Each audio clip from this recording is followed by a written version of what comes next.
from there. What was your next product that you guys came up with? Was Blue Smoke next? Yeah, I think the blue smoke probably was another situation where there's a requirement for the air districts to solve this. And in the past, there were electrostatic precipitators. These are used at Burger Kings, wherever where there's oily smoke. These are where some of these, I'll call them archaic now, solutions to oily smoke. Electrostatic precipitators have a pre-filter and then electronic wires that attract the oils, and they drip down into a pan and you collect those. But electricity and volatile oil droplets don't mix because it creates a fire and they burn. And there were many fires. So we had a customer in San Diego. You probably remember Don Daly. Oh yeah, yeah, sure. Great Don. Yeah. And he had become friends with us, and he asked us to solve this solution or come up with a solution for his problem. He didn't want an ESP, electrostatic precipitator. So we sat up and we talked, and there was a company, air cleaning technology, that had a filter system that we thought could work for our industry, and we applied it, and it was a series of filters, first 4 stages. So Don said, okay, whatever it takes, just do it. So we put this down at the Carroll Canyon plant in San Diego. And the company we bought it from was here in Santa Ana. And we sat up, I think it was 3 in the morning, we finally left the office. We represented Donaldson. Donaldson made a filter for the automotive industry for machining. It's like coolant for machining. Same company that you worked for the dust collector. Right? Exactly. And Mike says they make this other thing. The name was I forgot the name of it now. Special collector for that, but they're very small, modular for a machine, a mill or a lathe. It collected that smoke, which was created by friction, and the coolant had oil in it, and we captured those fumes and went through a collector. He said, do you want me to go back and look at this? So he went back to Detroit, went to GM, went to Ford, watched these things work, and came back and he goes, I got an idea. What do you want to do? We can either deal with ACT, who's not customer oriented, or we can redesign this thing to fit our industry. And so we sat there and we talked about what makes it simple, using those filters, using 7 stages, our current collector, 7 stages that, point our final filters at equal to a HEPA filter. It's a DOP filter that is 0.3 microns, so very, very efficient, but you can't inundate a final filter with all this smoke because it'll clog it up, right? So we had coalescing filters prior to the most expensive filters at the top. And it completely redesigned what they had, but used their idea and then massaged it, into a solution for the asphalt industry. Each filter can process 2,000 CFM, 2,000 cubic feet of air. So when we design a system for an asphalt plant, we calculate the cubic feet of volume that we need to do an efficient job of, the capturing efficiency. There's filter efficiency and then there's capture efficiency. When we grab all that material, we go, most common is 48,000 CFM. And each one of our filters processes 2,000 CFM. So the math is pretty easy on sizing a collector. Don't want to be undersized because there's the efficiency drops if there's an air to cloth ratio that you have to take into consideration. How much air can one filter process through it? If you have too much air, take one filter. Are you talking about them 7 collectively, or each individual 7? Each filter is a stage that does a job. Okay.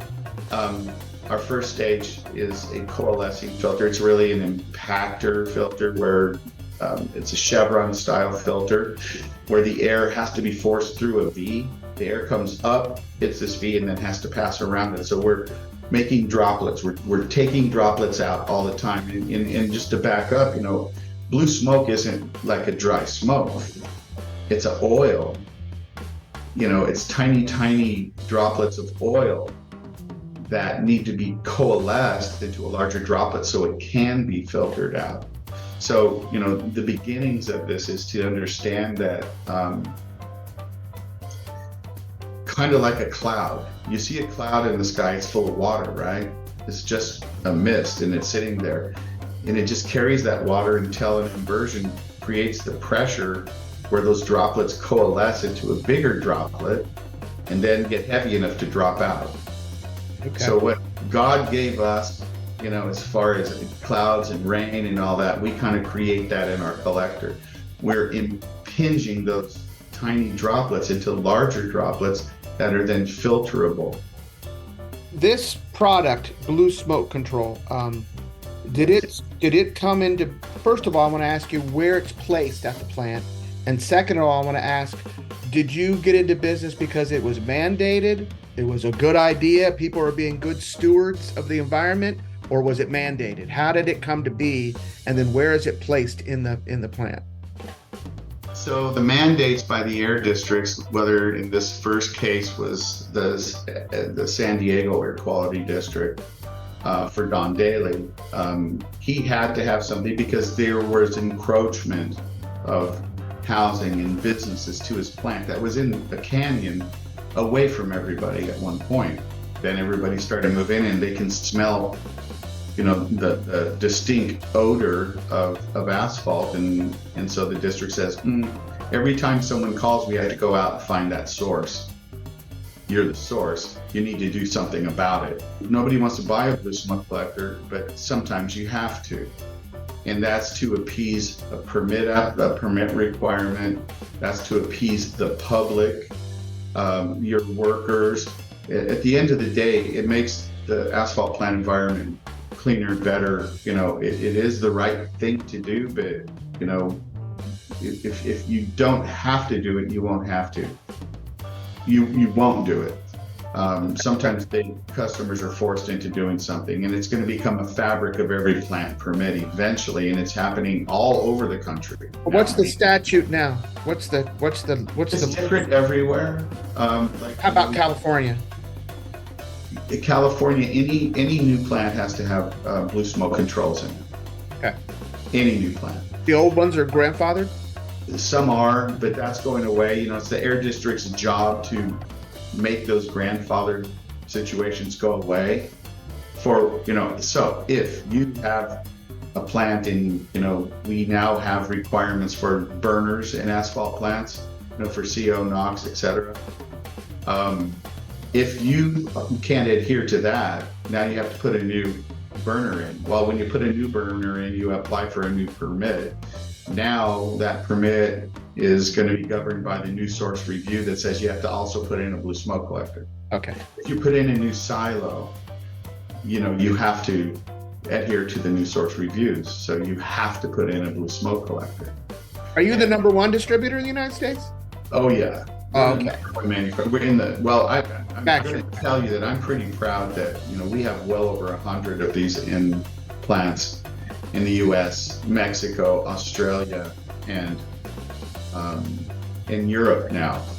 Oh, wow. So Europe, the clean new Europe deal is a big deal. And so Finland has embraced the technology. We're working with some of the German people now because they want to be clean by, they said 2025. I think that Merkel has changed. I would say easily we're the biggest supplier of plant controls in the world. That's a big statement because we have 6 other countries that Canada also, I forget about Canada. This blue smoke, I think I have an idea of where it might be on the plant. You explained it to me the other night, but can you explain it again? Where does it attach and how does it, is it like a vacuum? How does it keep all these droplets and? So when you make asphalt in simple terms, you have a big dryer that gets asphalt or aggregate, sand, rock dust up to a very high temperature. And at the end of that dryer, drying all the moisture out of the aggregate. Then they add oil. Well, when oil hits 600-700 degree aggregate and sand, dust, it burns, it smokes. So that's at the end of the dryer. And then there's usually an incline drag that goes up to the top of the silos where if there's 2, 3, 4, 6, or 8 silos, that asphalt now, it's black and hot, is distributed to each one of those silos depending on product size, depending on blend, depending on what product they're making, those individual silos. Well, at the top of the incline drag or bucket elevator, heat rises. God gave us that. Thank God, because all that smoke rises. So at the top of that, we're catching that smoke at the top of that incline drag, our first point of collection. It transfers into traverses that deliver that asphalt to different silos for different reasons. We collect off of those points. When that drops into a big cylindrical silo, we're displacing air in that silo. There's smoke in that silo already, but when we're adding 400 tons an hour into a silo, we're displacing that cubic volume of air, has to go somewhere, so it goes out of silo vent. We collect from that silo vent as well. So we don't want any smoke escaping off the top of the plant. That's the hottest portion of it, right? And then below the silos are the gates that fill the trucks. Out of each one of those silos, they sit on a scale, the gate opens, they drop asphalt into that truck, one silo at a time. So we vent that area as well with a damper controlled collection point, a horseshoe. When asphalt drops into a truck bed, all those particles separate as they're falling, and there's smoke in between each little particle. And when they drop into the bed, they compact again. So it's like squeezing a sponge. Instead of water coming out, smoke comes out, and again, you're displacing air in that bed of the truck. Hits the headboard, the tailgate, the sideboards, and goes up. Again, God gave us that. We'll catch that smoke in our horseshoe, and we enclose that silo area, and then blend that smoke, which is pretty much ambient temperature at that point. Maybe elevated. If it's an 80-degree day, that smoke might be 82 degrees. And then we blend it with the really hot stuff from the top that could be 300 degrees to drop that temperature down, because the coalescing feature we talked about earlier, smoke wants to coalesce into a larger droplet at about 120 degrees Fahrenheit. So as we blend that together, we're already getting some coalescing happening just because we're blending hot with cold. And then we start our impact filtration, 7 stages of creating coalescing filters. We're coalescing that smoke all through our system. We're trying to make bigger droplets the whole time so they can be filtered out. So you asked the question about where we're collecting from. We kind of explained that, that's ducting that picks up from all those points. Right. Well, to get further involved, each diameter of duct has a cubic feet of volume that goes through the CFM of air. So if we're moving, in one case, 48,000 CFM at a plant, 24,000 CFM is assigned to below the silos. But all those points on top of the plant, the incline drag, the traverses, the silo vents, the batchers, have different sized ducts, starting at 8 inches, 1,500 CFM for an 8-inch duct, because velocity through that duct means a lot to us. If you were going to, remember little straws we had that were paper straws when we were kids and at school, you sucked through that, and you sucked it flat because there wasn't enough diameter for you. That was like the 1930s or 40s, Mike. I wasn't born yet. Yeah, when you were young, that's why I brought it up. But anyway, yes, I remember those straws. Yes. So You're like this. velocity is important. Yeah. If you move things through a duct too quickly, it won't coalesce. It just stays in vapor form, vapor phase. We want to move it slowly, so the diameter of that duct allows it to move at 1,500 feet per minute. Okay.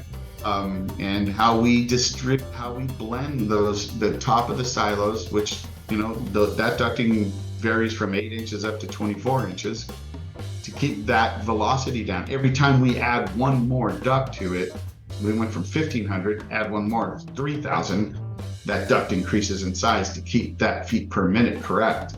You've got this blue smoke, which is you would consider that a good chunk of your business every year, right? I mean, it seems to be the one that when people think of you, blue smoke, it's like that's what they say when they think of Butler-Justice, blue smoke. I think so, and we're proud of that.